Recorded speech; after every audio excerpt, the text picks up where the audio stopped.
Assalamualaikum warahmatullahi wabarakatuh. Waalaikumsalam warahmatullahi wabarakatuh.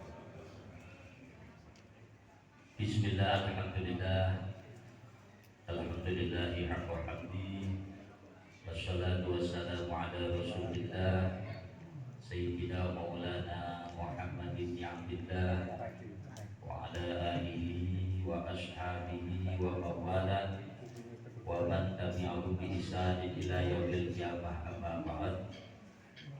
Hadirin muhtaromin, para alim, para kiai, para habaib, wabil khusus Lumajang Bapak Yai Haji Misbahul Munir, pengasuh Pondok Pesantren Al-Mujahadah, kita hormati ugi lan kita ta'limi Romo Kiai Haji Ahmad Yazid Ahmadi.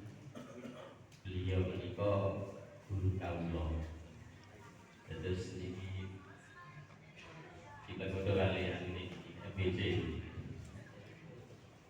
Dan tidak lupa Romo Kiai Haji Abdul Halim, beliau juga teman akrab guru kawula. Terus kula ten mriki sorokan.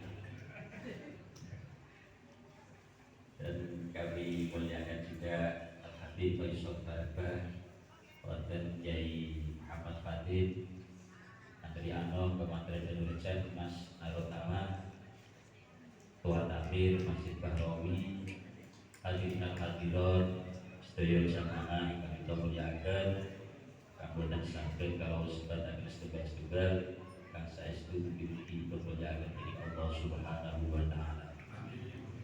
Puji syukur alhamdulillah, marilah kita panjatkan kehadirat Allah Subhanahu wa taala atas limpahan hikmat, rahmat, taufik dan hidayahnya.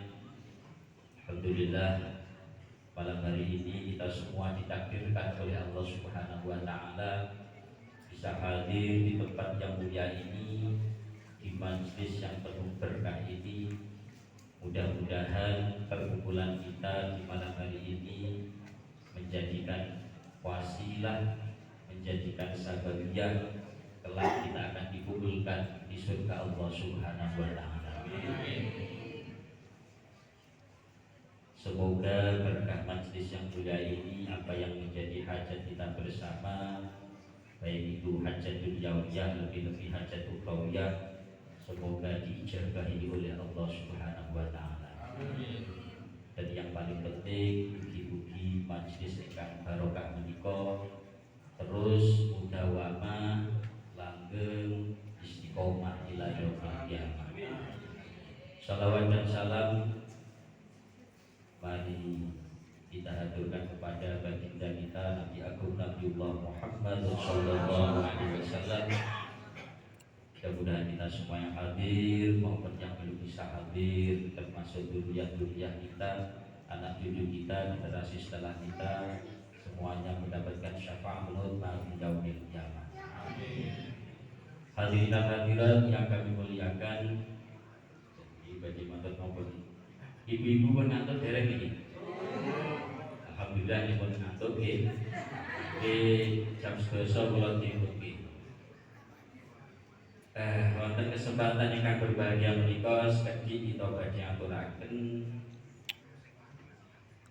napa ingkang dipun dawuhaken kalian ulama kontemporer menika Syekh Yusuf Al-Qaradawi. Beliau Syekh Yusuf Al-Qaradawi itu kelahiran tahun 1926 Masehi dan beliau wafat belum lama, ya sekitar tahun 2022, dan beliau dianugerahi oleh Allah Subhanahu wa taala umur yang panjang 96 tahun. Itu untuk ukuran orang sekarang hidup itu paling umur panjang. Nah, suatu saat ini ngaji ini rada serius nopo anu nih, gua dirumpetek lagi ekstrim ya. Sampingnya ya dokter mahir pak dokter di saya biaya. Suatu saat muridipun Syekh Yusuf Al-Qaradawi ini sowan datang Syekh Yusuf. Jadi tradisi sowan, tradisi silaturahim kepada orang soleh ini sudah dicontohkan oleh orang-orang soleh terdahulu, bahkan nalika zaman baginda kita Rasulullah Muhammad Sallallahu Alaihi Wasallam. Cuman perbedaannya, kalau zaman dulu para sahabat sowan datang Rasulullah, niki kebanyakannya yang ditangketke sing disuwati urusan agama, urusan akhirat. Tapi nek awake dhewe sing ditangketke urusan dunya. Urusan bojo, urusan anak, urusan utang dan sebagainya. Pokok urusan ruwet-ruwet niku. Iki tugasé Dr. Jayadi Yasin Afandi. Lah, muridipun Syekh Yusuf Al-Qaradawi juga demikian. Ya Syekh, ma nasihatukum liman dunyiko alaihi fir rizki. Wahai Syekh, apa nasihat panjenengan kagem kita-kita niki sing urusan rezeki rada ruwet. Jenengan mendel mawon iki ruwet napa gampang ya urusan rezeki. Nek wajahe ruwet ya jae. Sami kali kula. Kene ngaji sareng-sareng iki. Ya Syekh, ma nasihatukum liman dunyiko alaihi fir rizki. Nasihat apa ya Syekh untuk kita-kita ini yang golek rezeki kok angel men ngoten. Usaha niki bangkrut, padahal modalnya utangan. Ora duwe karyawan, tapi tiap bulan bayari karyawan bank. Lah ini kan ruwet dadi. Lah lajeng Mas Wiki napa? Asline iki sugih ya. Lanjut, bagaimana jaripun Syekh dengan pertanyaan muridnya yang mengeluh, yang mengadu tentang sulitnya urusan rezeki.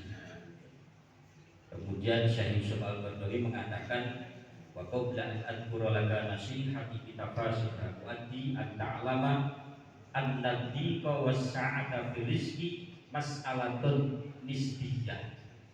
Sebagian membaca nasabiyah, tapi yang lebih akrab bil aswab nisbiyah. Wahai muridku, ketahuilah bahwa persoalan susahnya mencari rezeki, persoalan sempitnya dalam urusan rezeki itu merupakan masalah nisbiyah. Artinya masalah nisbiyah itu rezeki itu relatif. Rezeki itu apa? Relatif. Maksudnya relatif bagaimana? Beliau Syekh Al-Qaradawi juga menjelaskan fakam min unasin yahsabuna annahu fi dhaikin walakinnal barakata au walakinnil barakatu taj'alu bi fahum wasi'an. Ketahuilah wahai muridku, tidak sedikit orang yang menganggap bahwa rizkinya itu sempit, menganggap bahwa rizkinya itu adalah sulit. Justru dari sulitnya mendapatkan rizki itu sangat luas keberkahan yang diberikan oleh Allah Subhanahu wa Ta'ala.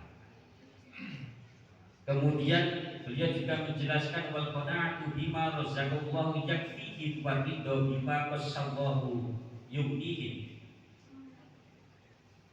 Besar kecilnya rizki, luas sempitnya rizki, banyak sedikitnya rizki, itu bukan persoalan nominal.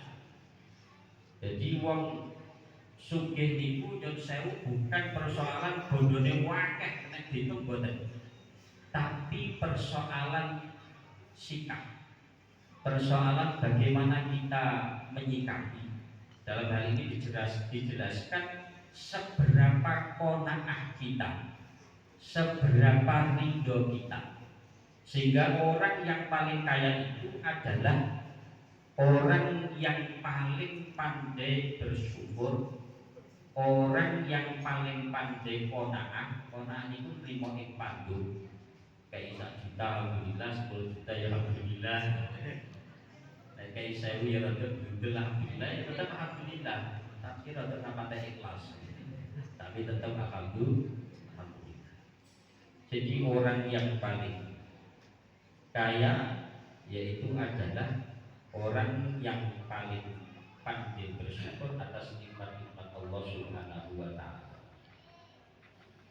Kemudian Syekh Yusuf Al-Qaradawi ini juga menjelaskan tentang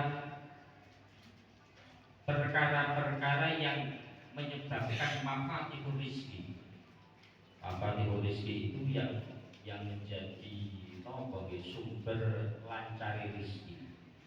Beliau mengatakan dari yang pertama yaitu adalah seberapa orang itu bisa takwa kepada Allah Subhanahu wa taala. Jadi ketakwaan itu ternyata menjadikan seseorang itu dimudahkan rizkinya oleh Allah Subhanahu wa taala. Selain seberapa kita ridho dan seberapa kita berqanaah. Dan ini sesuai dengan hadis Rasulullah Shallallahu Alaihi Wasallam. Saya bilang tadi, sebelum tadi apa? Faktor kemudian YS itu di mana? Terus Rasulullah Shallallahu Alaihi Wasallam itu nanti jauh gitu. Wardo bima qasamallahu laka takut nas. Dan ridholah kalian dengan apa yang Allah telah berikan kepada kita, maka ketahuilah di saat seperti itu kalian adalah orang yang paling kaya di dunia ini. Jadi orang yang paling kaya di dunia ini bukan orang yang paling banyak hartanya, bukan orang yang paling sewu alim, bukan orang yang mempunyai apa-apa, tetapi orang yang paling kaya di dunia ini adalah orang yang paling ridho atas pemberian dan ketetapan Allah Subhanahu wa taala. Orang yang paling pandai bersyukur atas nikmat-nikmat Allah Subhanahu wa taala. Orang yang paling pandai qanaah rimo ing pandung dari nikmat-nikmat Allah Subhanahu wa taala.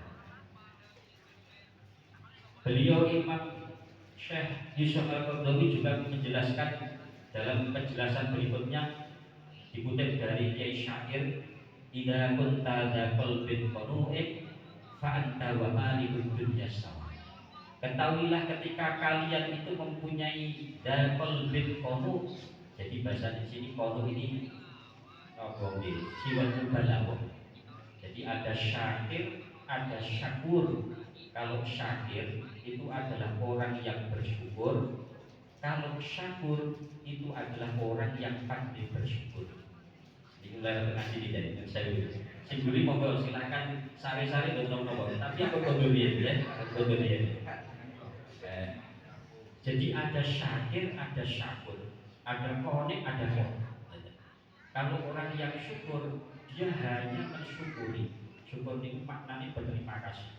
Hanya berterima kasih dengan yang Allah berikan yang sesuai dengan keinginan kita. Itu namanya syakir. Tapi kalau syakur itu Sayyid Syabul Qadir Jailani menjelaskan immal mawjud wa immal mafqud. Entah itu dia bersyukuri, berterima kasih atas nikmat-nikmat Allah Ta'ala yang telah diberikan kepada kita, baik itu sesuai dengan keinginan kita ataupun nikmat yang kita inginkan tapi belum atau tidak diberikan oleh Allah Subhanahu wa taala. Contohnya seperti ini, contoh yang kita. Orang bersyukur yang biasa ada syukuran apa? Alhamdulillah ini diamanahi putra soleh-soleha, syukuran. Alhamdulillah ini keterima pegawai negeri, dia syukuran. Tapi jarang, bahkan hampir tidak kita temui syukuran. Ayo syukuran bonanku ngopo? Alhamdulillah aku daftar PNS P5 ketolak terus. Ya, beneran ya. Ayo syukuran ngopo? Anakku daftar kerja ning 5 PT ketolak kabeh. Tidak bisa kita. Padahal kalau orang yang bersyukur, berterima kasih dari mafqud, artinya sesuatu yang diinginkan tapi belum diberikan oleh Allah Ta'ala, itu yang dibutuhkan adalah husnudzon. Husnudzon itu prasangka baik kepada Allah Subhanahu wa taala. Barangkali kalau dia itu diterima di sebuah perusahaan, bisa jadi tidak lebih baik. Mungkin dia akan korupsi, mungkin dia sholatnya tidak terjaga dan sebagainya. Nah ini bedanya syakir dengan syakur. Sama, qanu ini lebih kepada sifat mubalawah. orang yang pandai qanaah. Jadi ini hubungannya orang yang qanaah, orang yang syukur, orang yang ridho itu erat sekali dengan orang yang takwa. Sebagaimana dijelaskan oleh Imam Yusuf Al-Qaradawi, penyebab utama ya, lancarnya rizki, sa'atul rizki, luasnya rizki itu adalah ketakwaan kita kepada Allah Subhanahu wa ta'ala. Dan arti takwa yang mudah itu adalah kita berupaya mengerjakan apa yang menjadi perintah Allah Ta'ala dan menjauhi larangan. Cuman persoalannya, terkadang praktek ketakwaan itu hanya di tempat-tempat ibadah seperti halnya kita di masjid. Jadi kita mau api-api, tahu-tahu LSI tapi coba kita lihat di pasar, nanti kelihatan oke sing eleke, oke sing api. Padahal perintah takwa itu haitsuma ittaqillah haitsuma kunta wa anti sayyi'atal hasanata taquha wa khalidin nas bi khuluqin hasan. Bahwa perintah takwa itu dimanapun kita berada, dalam kondisi apapun itu berkewajiban takwa. Dan ternyata faktor ketakwaan itu menjadi sababiyah, menjadi wasilah, menjadi perantara lancarnya rezeki kita, lancarnya Allah berikan rezeki kepada kita. Dan sekali lagi Imam Yusuf Al-Qaradawi mengutip dalam ayat Al-Quran, a'udzubillahi minasyaitonir rajim, ini masyhur, wa may yattaqillah yaj'al lahu makhraja wa yarzuqhu min haitsu la yahtasib. Barang siapa yang yattaqi, ini maknanya istiqomah, terus menerus berupaya untuk takwa. Jadi takwanya itu bukan musiman. Pas pengajian takwa, boleh mengajar wis gak pateh takwa, memang hilang takwanya tidak demikian.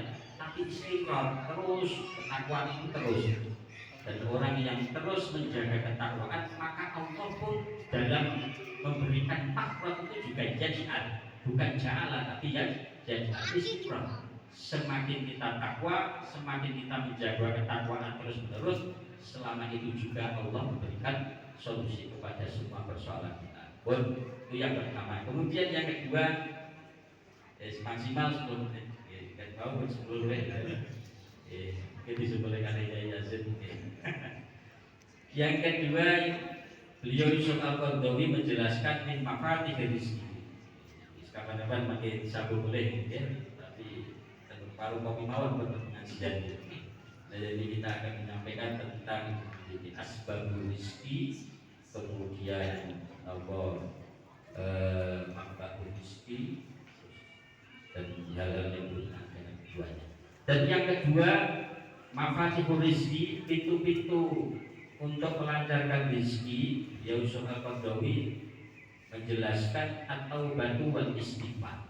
Bahwa taubat dan istighfar. Yang pertama takwa kepada Allah Subhanahu wa ta'ala. Dan yang kedua yaitu taubat dan istighfar. Taubat itu balik ning dalane. Mau ning laku lurus kok menggok balik ning lurus, itu pemahaman yang mudah at-taubat. Fa min tabi'atil insani annahu dha'ifun kama qala Allah ta'ala wa khuliqal insanu dha'ifan. Memang tabiat manusia, pembawaannya, gawane manusia itu diciptakan dalam keadaan yang lemah, dalam keadaan yang sering ngeluh, dalam keadaan yang gampang sambat. Sambat itu seperti Yesus nanti ngeluh. Kita Gusti sing kersa aku sing sugih kono. Ada gitu. Kita Gusti anakku sing ayu pasti cepet rapi sing elek kono. Bangsa-bangsa perkataan kita juga terima-terima ngoten. Niku jangan heran kalau ketika kita bertemu dengan siapapun yang sambat, yang mengeluh, apapun kondisinya, ya memang gawanya merusak atau tercipu. Maka kalau kita yang disambati ya senyumin aja. Kita beres tidak lurus. Ya siapa tahu itu Allah memberikan pahala yang besar lewat orang yang sabar tersebut. Faqala lahu istaghfirillah ay aksiru qira'at istighfar billah. Yang intinya gini. Niki hampir sama dengan nalika satrinipun jamaipun Allah yarham Baholil al-Bakalani. nalika sowan dhateng Mbah Khalil Bangkalan wonten 3 jamaah sowan dan Mbah Yai Khalil dengan 3 persoalan yang berbeda-beda. Yang satu persoalan sudah lama nikah tapi belum diparingi keturunan yang soleh dan solehah. Yang satunya lagi setiap usaha bangkrut terus kados kula jenengan. Jenengan boten kula wis. Terus yang satunya niku nalika nandur napa boten metu ngoten. Sing metu malah bareng gitu. Lah niki sowan ketiga jamaah itu dateng Mbah Yai Khalil Bangkalan. Niki napa dijase amalan sing angel-angel boten. Namung dijase napa? Maos istighfar. Lho hubungane istighfar karo usaha bangkrut karo diparingi keturunan kalih nandur gak tau panen iki napa? Karena persoalan dosa. Dan itu terbukti setelah 2 atau 3 tahun berikutnya jamaah ini ngaturke dateng Mbah Yai Khalil Bangkalan karena tasyakur niku karena merasa syukurnya hasil kabeh. Akhirnya kali nenggo Mbah Yai nyos keluar dari dalamnya ini terus ngobrol-ngobrol. Ini nyapor ini kita dia suara barengan yo terus kita lihat ini jika ijazah malah nopo semua jawabannya sah. Aku mau istighfar kok podo semua jawabannya sah. Persoalan berbeda tapi solusinya sama. Itu paling sih kalau keturunan terus ngamal istighfar meneh jalure muga-muga napa usahane sukses. Sing usaha sing memberi keturunan muga paringi keturunan. Jadi pentingnya membaca istighfar. Karena ketika seseorang itu banyak dosa, itu akan menjadi hijab rizki kita. Dan itu banyak kitab-kitab kuros yang menjelaskan penyebab dari rundetnya rizki, sempitnya rizki, susahnya rizki itu disebabkan karena apa? Faktor dosa. Entah itu dosa yang hubungannya kita dengan Allah Ta'ala maupun dosa-dosa yang hubungannya dengan manusia. Manusia itu siapa? Ya istri kita juga manusia, anak kita juga manusia, guru kita juga manusia, menantu kita juga manusia, tetangga kita juga manusia. Kadang kita dalam hati bertanya-tanya, apa karo tonggo yo aku dosa? Jawabannya iya. Apa karo bojoku yo? Jawabannya iya. Kok apa itu kabeh jawaban iya kabeh. Njaluk ngapura kabeh marang wong sing dianggap baik dhewe nglakoni dosa. Dan yang terakhir yang terakhir yang tidak kalah pentingnya mafatihul rizki yang dijelaskan oleh Syekh Yusuf Al-Qardawi yaitu silaturahmi ataupun silaturahim. Nah ini sering katanya silaturahim. Kalau silaturahim ini hubungan darah, terus pakti, pakli dan lain sebagainya. Kalau rahmi itu ya semua akun muslim itu masuk kategori rahmi.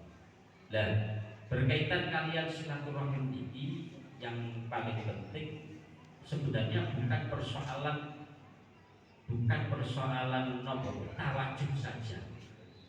Artinya tawajuh itu kita bertemu tatap muka saja tidak. Kalau tatap muka kelihatannya mudah itu, sesusah apapun masih mudah. Tapi yang susah itu ketika kita tatap muka, hatinya juga connect. Jadi ada silatul arsad, ada silatul arwah. Lah yang susah ini silatul arwah ini. Jasate ketemu, neng harapan, gantungan. Tapi kadang hati ini gambar pedang. Kita inggih Pak Ustaz, nggih berbagai ini rasa-rasa, tunggal itu. Ternyata ini juga menurut soal Qardawi menyebabkan seretnya rizki awake. Dan ini pelajaran bagi kita bersama, kita tutup nih berarti serabung.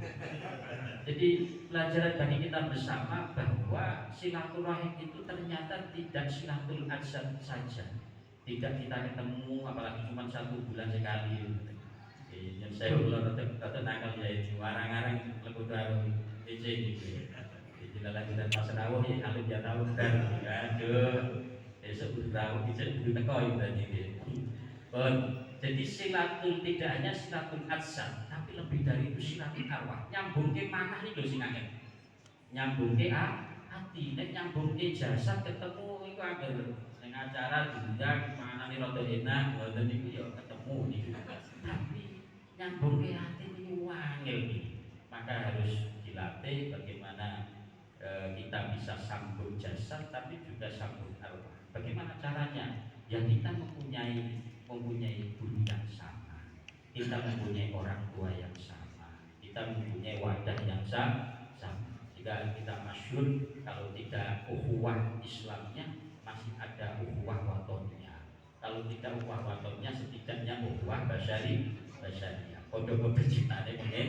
Nah, kesimpulannya ngoten iki, ingin rezekine lancar, dijogo ketakwaane, dijogo dosa-dosane, artinya dosa-dosane iki dikata-katai maos istighfar. Dan yang nomor 3, latihan kita sedaya mesti kula pribadi seneng sambung silaturahim dan khusus datang para masyayikh, datang para aulia, datang para sholih, datang para dzurriyyah Rasulullah Muhammad SAW. Khairul wujudi kita sedaya sak kuliah-kuliah tetap dirakat atas tiap dan tujuan dunia akhirat, mulia dunia mulia akhirat, sukses dunia sukses akhirat, sugih dunia sugih akhirat, selamat dunia pun selamat akhirat pun.